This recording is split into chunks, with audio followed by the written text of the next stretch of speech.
Jadi 85% ini Indonesia Sabang Merauke ceritanya sama. Bank Plecit, rentenir, bank setan, mekar ini jadi masalah. Amarta, KTA. Sampai hafal gitu. Iya, hafal banget Mas, karena aduan semua seluruh Indonesia. Maaf lah ya.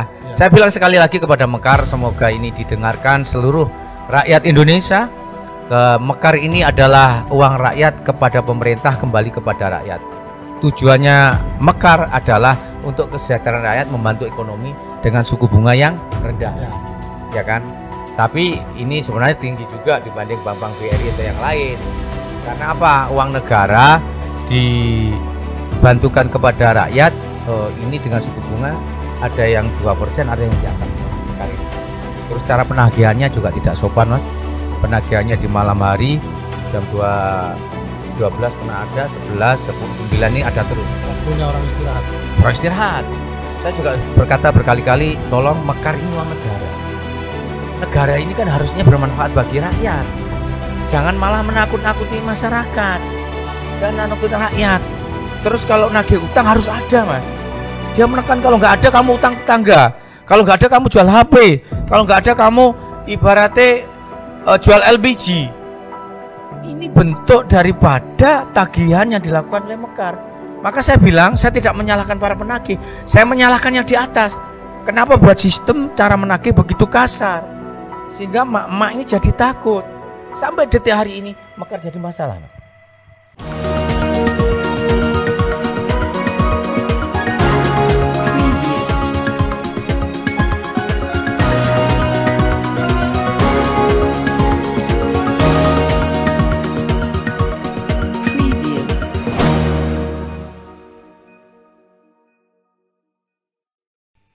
Assalamualaikum warahmatullahi wabarakatuh. Selamat sore pemirsa. Kembali dalam program Reso Rehat Sore di Banyuwangi 1 TV.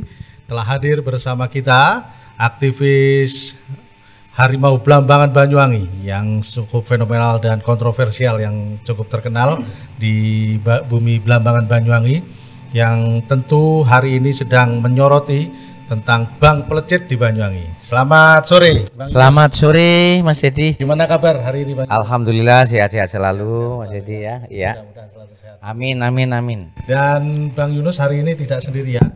Ya, kita juga bersama dengan dua narasumber korban Bank Plecit juga, yang juga sama-sama telah hadir di studio Banyuwangi 1 TV, yaitu Bu Yayu. Selamat sore Bu Yayu. Selamat sore. Selamat sore. Alhamdulillah baik. Selain Bu Yayu ada juga Bu Dina. Ya. Gimana kabar Bu Dina? Baik. Baik. Baik pemirsa Banyuwangi 1 TV. Di Reso Rehat Sore hari ini kita akan berbincang banyak tentang fenomena Bank Plecit yang cukup menjerit, mencekik masyarakat di Kabupaten Banyuwangi. Saya kalau boleh tanya dulu ini ke Bu Dina sama Bu Yayu. Itu ceritanya awalnya gimana itu Bu Dina saat awal Anda bisa terjerat Bank Plecit itu Mbak Dina, bisa diceritakan? Ya kan memang mau pinjam modal itu Pak dulu. Terus lama-lama kok bunganya tambah besar gitu loh Pak. Terus kalau nggak bayar itu katanya itu suruh bayar nyicil-nyicil kayak gitu. Tak bilangin iya Mas nggak ada, ya masih sepi jualannya. Ya wes Mbak gimana lagi, sampean yang utang kok harusnya kan bayar kayak gitu. Itu awalnya dulu pinjam berapa, sekarang jadi berapa Mbak Dina? Boleh? Dulu tuh pinjamnya 1 juta, nerimanya 900. Terus kemudian? Bayarnya 165. Per? Kali 8. 165.000 Nggih. Setiap apa itu?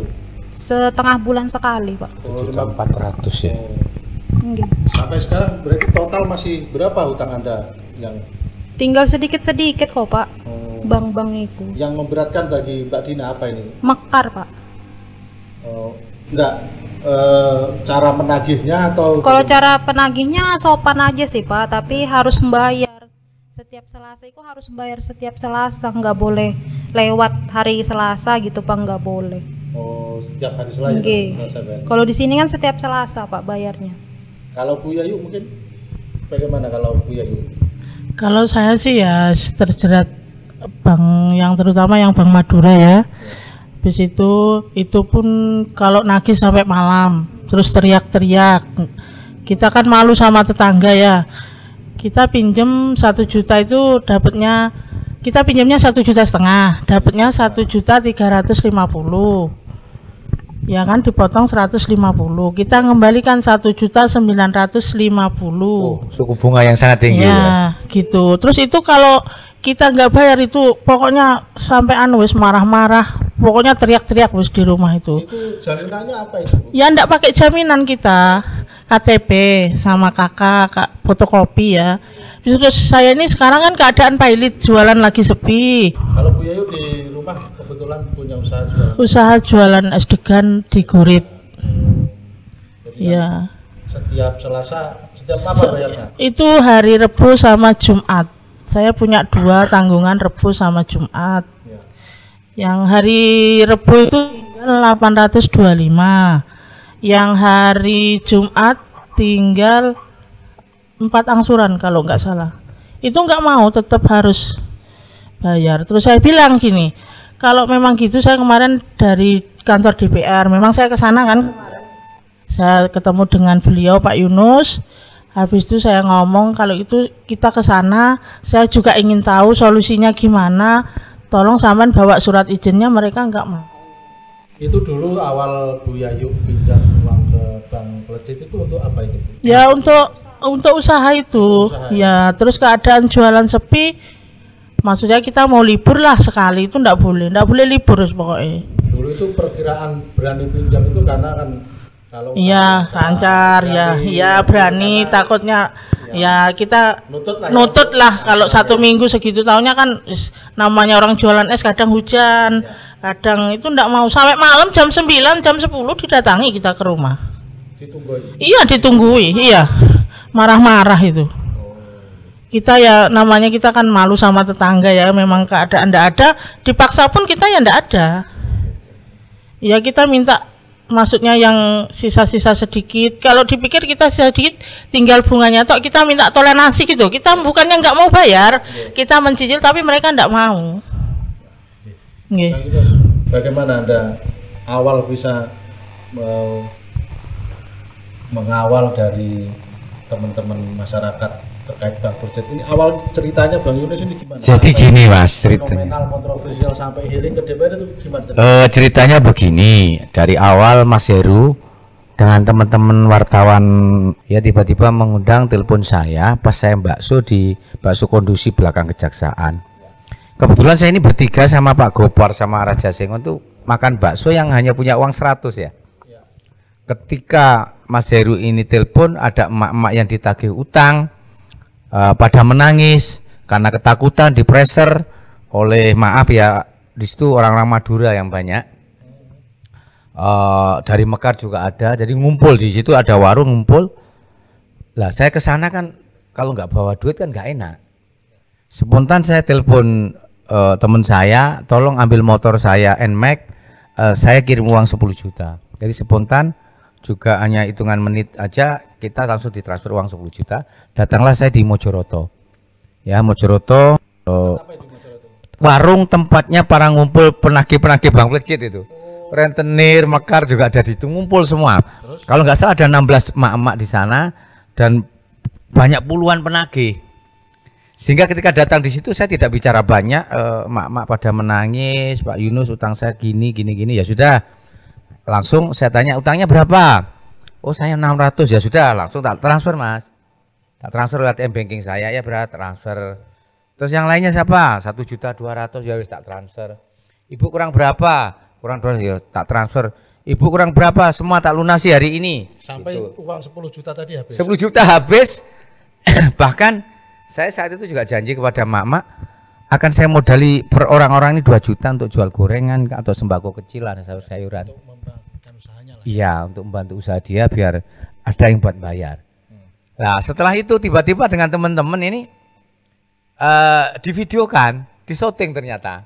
Dengan saat bayar. Iya, teman-teman. Terus disebutkan kartu atau nomor HP saya, Mas. Di medsos. Iya, di medsos. Sehingga spontanitas paling TikTok ngangkat belum terus beruntun. Orang telepon itu 24 jam nggak berhenti. Bahkan detik ini sudah masuk seluruh Indonesia dari Medan, Aceh, Sulawesi, Kalimantan, Loh, Papua, seluruh Indonesia Bali. jadi? Iya, langsung telepon Tidak hanya KTA. Banyuwangi. Tidak. Jadi karena nomor telepon yang dicantumkan itu tadi langsung sudah spontan. Jadi intinya akhirnya saya menjadi terkenal seluruh Indonesia untuk menangani itu. Sebagai aktivis apa ini? Yang bayari Bang Plecit. Ya, kalau diomongkan gitu ya Mas. Jadi setelah itu akhirnya saya memenuhi undangan emak-emak semua. Mulai dari Bandung, Jakarta, tak sebutkan ya, Sudah keluar Cirebon. kota? Sudah.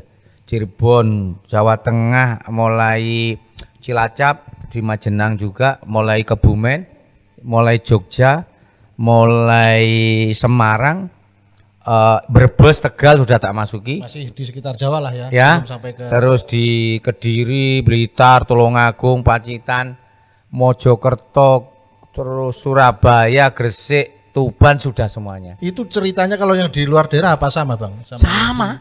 Jadi Banyuwangi. 85% ini Indonesia Sabang Merauke ceritanya sama. Bang Plecit, Rentenir, Bang Setan, Mekar ini jadi masalah. Amarta, KTA. Sampai hafal gitu ya. Iya, apal banget Mas, karena aduan semua seluruh Indonesia. Bahkan terjadi di Pondok Nonggo ini satu perampasan yang diperbuat oleh KTA kepada emak-emak karena nggak sanggup bayar, HP-nya diambil 2. Dijabel. LPG 3 langsung dibawa sudah karena buat nukarin yang nggak bisa ngangsur. Sehingga pas ketemu saya, tak samper ke kantornya, tak tanya mana izin kamu. Ya kan, operasional ini kok kamu berani ngerampas HP, ngerampas LPG, ada yang sepeda, ada yang rice cooker gitu loh. Ya. Barang-barang berharga yang ada di rumahnya yang diambil. oleh. Tak ambil, akhirnya tidak boleh. Akhirnya saya bawa data yang bermaterai di situ, Pak. Data bermaterai, akhirnya tak buat hearing DPR untuk perizinannya. Yang kemarin hearing umum, itu untuk perizinannya. Terus emak-emak selanjutnya tak bawa ke Polres untuk melaporkan di Polres tentang perampasan HP dan LPG serta rice cooker. Nah, ini proses sudah disidik. Nah, anehnya lagi, saya juga dilaporkan oleh KTA, saya dilaporkan pencurian. Kenapa bisa dilaporkan pencurian tujuannya? Nggak tahu ya, pencurian ini kan menguasai, memiliki kan ya. Atau nggak ada orang. Saya ini ada petugasnya 2, saya ambil sebagai alat saya untuk hearing di DPR. Setelah hearing DPR tak kembalikan. Saya dilaporkan pencurian. Saya juga disidik oleh Polres Banyuwangi. Jadi saya kooperatif, silahkan. Demi mak-mak, resiko apapun saya siap. Gitu Mas Dedi. Ya, terus sampai terjadi kemudian hearing ke DPRD itu jadi hearing DPRD ini gini, sudah banyak aduan dari Sabang sampai Merauke yang sama. Saya ini bisa berantem dengan penagih yang ada di Aceh, yang ada di Medan, yang ada di Kalimantan, mundur semua. Tak suruh video call, kalau telepon harus video call, saya biar melihat wajah-wajah para penagih. Sehingga saat tak bilangi dengan baik, dengan sopan, dia melawan, dia ngotot, saya juga ngotot. Di situ. Dari Bali, Lombok, mundur semuanya, Pak. Jadi kalau orang ngomong banyak penyelesaian ribuan bahkan ratusan ribu yang hampir 4 bulan ini saya membantu emak-emak seluruh Indonesia, apal semua dengan saya Mas. Itu menerima aduan dari warga masyarakat seluruh Indonesia ya? Ya, seluruh Indonesia. Kira-kira handphone Bang Yunus ini gimana? Waduh, luar biasa. Saya sampai sakit saraf ini Mas, tapi tetap tak layani Mas. Tak layani. Tidak ada yang tidak saya layani. Kalau WA Mas sepurane ya. Ini WA yang masuk ini sampai saya hapus ini, orang-orang asisten saya ini ngabusin 4 jam nggak selesai. Saking banyaknya ini numpuk ratusan ribu mungkin ini. Ya. Orang mengadu WA, saya juga minta maaf kepada mama seluruh Indonesia karena saya tidak sempat baca ataupun telepon yang tidak saya angkat. Ya, yang WA selalu tak angkat. Karena WA ini berarti penting. Gitu sampai segitunya lah. Akhirnya dengan kasus yang sama sampai saya ngomong kepada Bapak Prabowo, Kementerian Keuangan, Koperasi, tolong hadir, polisi, kejaksaan hadir. Sehingga dalam kehadiran ini masyarakat ini ditolong. Karena orang ngomong kan Indonesia ini masih lemah ekonomi, Pak. Ya kan? 65% kemiskinan masih ada di Indonesia.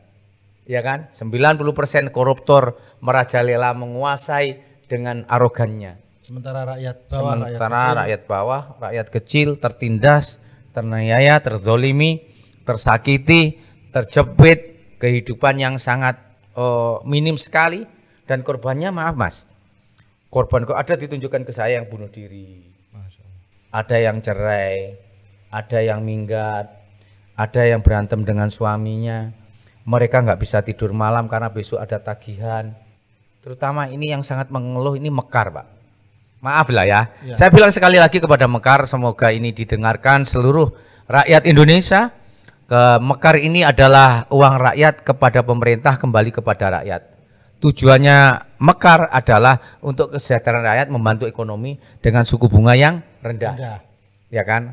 Tapi ini sebenarnya tinggi juga dibanding bank-bank BRI atau yang lain. Karena apa? Uang negara dibantukan kepada rakyat, ini dengan suku bunga ada yang 2%, ada yang di atasnya Mekar ini. Terus cara penagihannya juga tidak sopan mas. Penagihannya di malam hari jam 12 pernah ada, 11, 10, 9 ini ada terus. Waktunya orang istirahat. Orang istirahat. Saya juga berkata berkali-kali, tolong Mekar ini uang negara. Negara ini kan harusnya bermanfaat bagi rakyat. Jangan malah menakut-nakuti masyarakat. Jangan nakuti rakyat. Terus kalau nagih utang harus ada mas. Dia menekan kalau nggak ada kamu utang tetangga. Kalau nggak ada kamu jual HP. Kalau nggak ada kamu ibaratnya jual LPG. Ini bentuk daripada tagihan yang dilakukan oleh Mekar. Maka saya bilang saya tidak menyalahkan para penagih. Saya menyalahkan yang di atas. Kenapa buat sistem cara menagih begitu kasar. Sehingga mak-mak ini jadi takut. Sampai detik hari ini Mekar jadi masalah mas. Sekarang karena kemarin saya sudah bilang di DPR bahwa pelcit-pelcit yang tidak ada izinnya, yang merugikan negara, tidak bayar pajak negara, mempreser nakuti mak-mak dengan mengunci pintu, dikasih Alteco, sekring listrik juga dikasih Alteco, dimatikan, genteng juga dilempari. Saya ada rekamannya semua, saya bicara seperti itu ya. Jadi faktanya ada semua.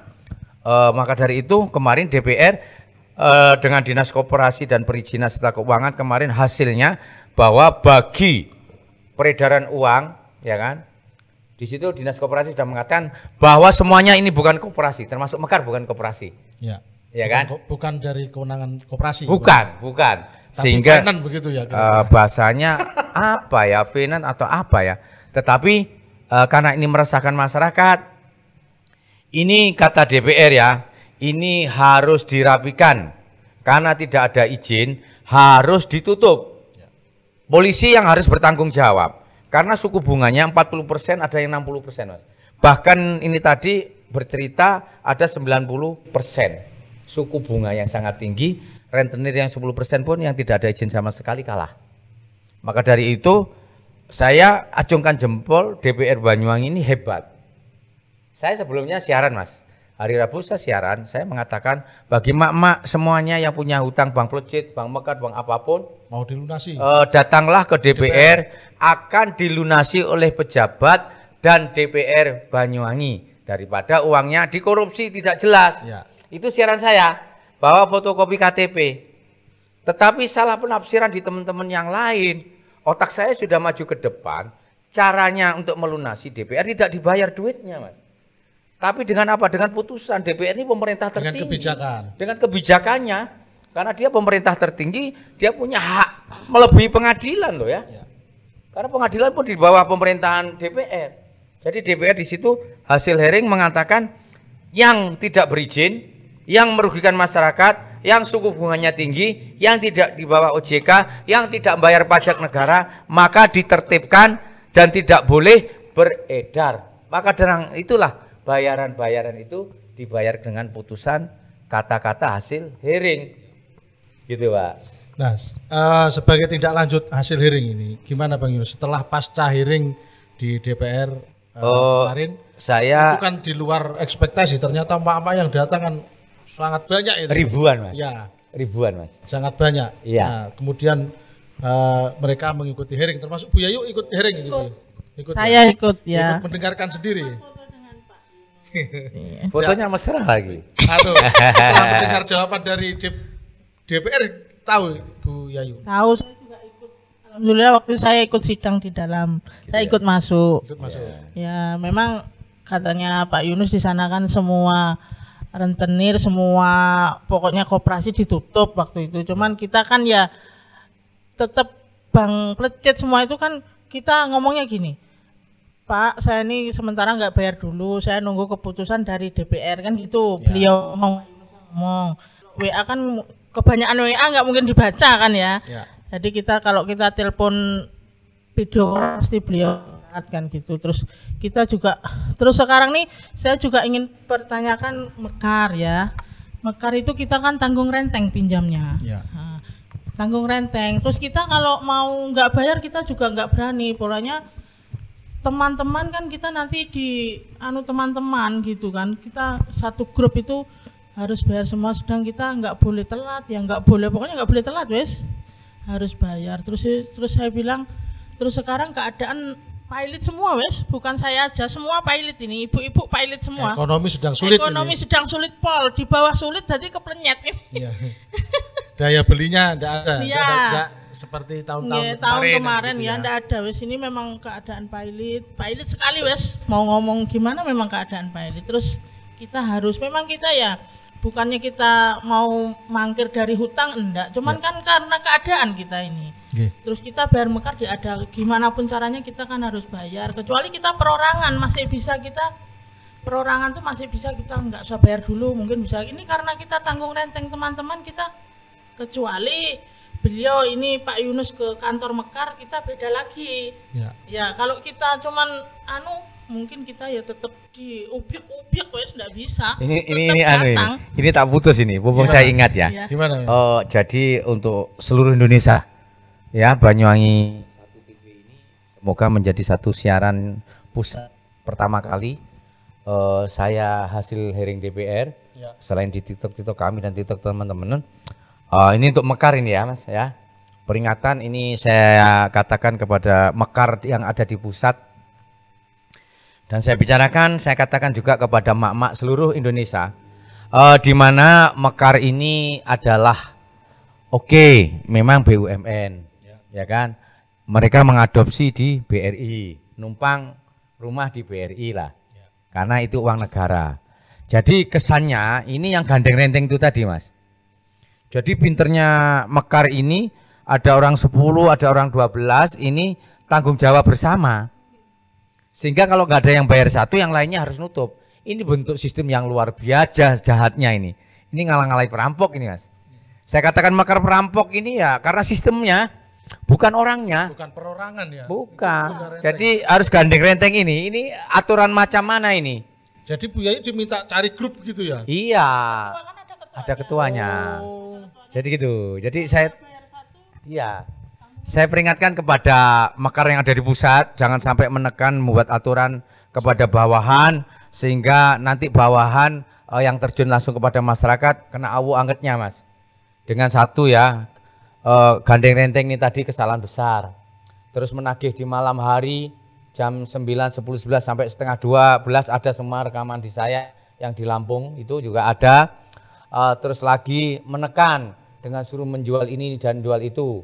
Ya kan, kalau kita bicara tentang Mekar ini di bawah OJK, oke silahkan, tetapi kadang-kadang ada yang menyalah aturkan di bagian penagihannya. Ini seperti itu, banyak yang mengeluh masyarakat kok terlalu tinggi. Ini semuanya sekarang setelah yang bank pelecet kemarin dihapus, ditertibkan dan sudah tidak membayar lagi, ya itu akhirnya semua kasusnya Mekar seluruh Indonesia. Setiap orang telepon ini, setiap hari ini ratusan orang telepon ke saya sedang Mekar. dikeluhkan masyarakat. Iya Mekar.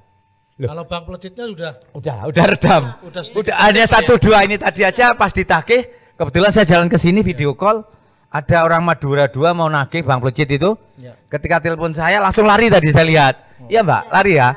Langsung lari itu lihat telepon Pak Yunus langsung lari cepet-cepet gitu. Padahal saya tidak ngapa-ngapain, cuma di video call. Pengen tahu aja gitu ya. Ya saya sebenarnya mau ke sini aja. Ya. Kebetulan mbaknya telepon, ditunjukin ini ada Pak Yunus mau ngomong gitu. Malah lari. Sebenarnya saya tidak menakutkan kok. Saya juga kalau dia ada malah justru tak kasih duit kok. Rencana saya tak temui, tak kasih duit Mas ini ya. Setorannya Ibu besok jangan menagih lagi. Gitu. Bang Yunus, kenapa melakukan seperti itu kepada emak-emak sampai rela harus mohon maaf jual motor hanya untuk rela berkorban demi ibu-ibu yang Kalau berkorban Mas, maaf ya, mungkin tidak ada di Banyuwangi saja. Mungkin yang mendengarkan TikTok saya nanti mulai dari Bandung, Indramayu, mulai Jawa Tengah, mulai Jawa Timur juga banyak orang yang saya modali. Tidak besar sih, paling besar 1 juta, ada yang 2,5 juta, Pacitan ini yang dengar juga, ada yang 500, ada yang 300 dari kantong pribadi saya. itu maksudnya apa Bang Yunus seperti apa? Saya Ingin bantu. menggugah pengusaha Enggak, atau orang saya bantu yang mereka satu supaya bisa bekerja lagi. Ya. Ada yang jual warungnya mati nggak ada, tak ada yang gorengan, ada yang sembako kecil-kecilan, ada yang sampai dikejar utang nggak berani nangis tak tutupin. Ini hanya bentuk saya nggak ada urusan dengan dunia. Ya, kalau orang bilang di agama urusan saya dengan dunia sudah selesai. Maksudnya urusan saya hanya dengan Tuhan. Biarlah saya ini ditonton, dinilai oleh Tuhan. Saya tidak ingin baju puji, Ya. karena puji haknya Tuhan. Seperti kita di NU lah ya. Ya. Di NU saya nggak ada kepentingan apa-apa. Kepentingan saya, pengabdian saya hanya kepada Tuhan. Termasuk kepentingan saya mengurus mak-mak di Plecet ini hanya urusan saya dengan Tuhan. Saya pengen ditonton oleh Tuhan, dilihat oleh Tuhan, walaupun toh Tuhan menjadi satu dengan apa yang saya perbuat, ya kan. Minimal sujud saya dengan pembuktian ibadah saya, kalaupun itu dikatakan ibadah, minimal saya ini dengan Tuhan enak aja lah. Kalau urusan menungsa Mas Sepurane, saya di Jawa Tengah di Cilacap, saya dikejar ini dengan asisten saya, dikejar dengan 3 mobil preman, mungkin disuruh para cukong, setelah memberi ceramah di Cilacap Majenang, saya dicegat, dihadang, sampai tabrak-tabrakan mobil Mas. Mobil 3 tak tabrak, mungkin ini yang saya tabrak di sana terdengar mau laporkan saya polisi, silahkan, karena saya dihadang di tengah jalan.